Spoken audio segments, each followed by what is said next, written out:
Gas पासून कोणाच्याही घरी दुर्घटना नाही हो म्हणून लिकेज आणि सेफ्टीची माहिती देतोय.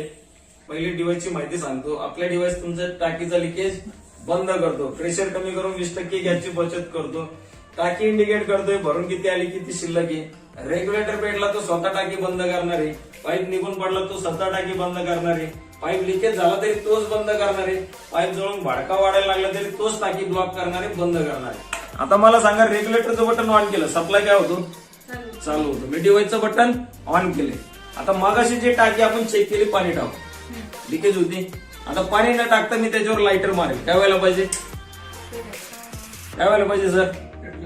जेवढा लिकेज आहे तेवढा तरी बरोबर पेटतोय का? काय झालं इथं? तुमच्या टाकीचा छोटा लिकेज असो मोठा लिकेज असो बंद झालाय. बरं, पहिला प्रेशर जास्त होता, आता 650चा प्रेशर मेंटेन करून 160 वर कंट्रोल केलाय. म्हणजे 20% गॅसची बचत पण करणार आहे बरोबर. आणि टाकी जर पूर्ण भरून आलेली असेल वरच्या गोल्डन तारे टेकणारे म्हणजे वजन चेक करायची गरज नाही, सील चेक करायची गरज नाही. आणि जसं जसं वापर होणार आहे तो काटा खाली खाली येणार म्हणजे टाकी आपली कधी संपणार किती शिल्लक आहे ती पण कळते आणि भरून किती आणि ती पण कळते बरोबर आहे. ह्यो तर फायदाच आहे. पण आपला मूळ मुद्दा आहे गॅसमुळे कोणाच्याही घरात दुर्घटना नाही घडत बरोबर. बरोबर आहे की नाही? खराब झालेल्या सटकन इथून पाईप निघणार आहे आणि काय होणार आहे? भडका लागणार. काय झालं इथं? बंद झालं. पण आपल्या डिव्हाइसने काय केलंय? जागेवर तुमची टाकी ब्लॉक केली. गॅरंटेड सेफ्टी करतोय. याच्या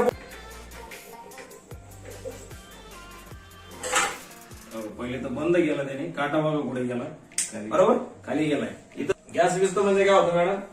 फ्लेम बंद होती, सप्लाय चालू राहतो बरोबर. आता याच्यावर तुम्ही ठेवलंय दूध भात वरण काहीतरी ठेवलंय व तो जाऊन विजणार आहे. असं विजलाय तुम्ही दारातून आता तुम्हाला केव्हा कळतं? वास. जाऊन याला लाइटर लावतं. कसा पेटतो?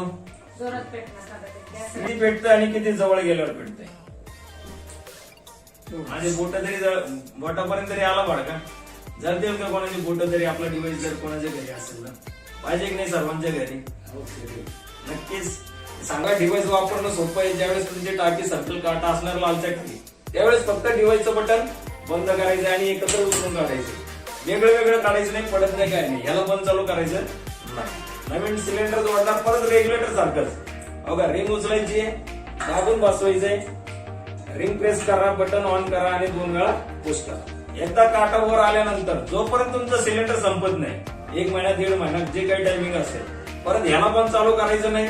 याला रोज सकाळी प्रेस करायचं नाही. काटा 2च वेळेस खाली येणार आहे. ज्यावेळेस तुमची टाकी संपलेली असेल तर, नाही तर कुठेतरी लिकेज असेल तर.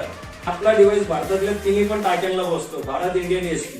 म्हणजे तुमचा रेग्युलेटर कोणत्या टाकीला बसतोय नाही बसतो तो पण प्रॉब्लेम सॉल्व्ह, कारण तुमचा रेग्युलेटर लागणार आपल्या डिव्हाइस बरोबर. मला डिव्हाइसची माहिती सांगतो. डिव्हाइस बनवलाय सूर्या कंपनीने, गव्हर्नमेंट मान्यता आहे बरोबर. त्याचबरोबर ISO मार्क आहे. त्याचबरोबर याची लाईफ आहे 30 वर्षाची. जे आता आपण 10-15 मिनिटं केलंय येत्या 30 वर्षामध्ये कोणत्याही वेळी येऊ कधी येऊ ऑटोमॅटिक तुमची सुरक्षा करणारे टाकीज ब्लॉक करणार आहे.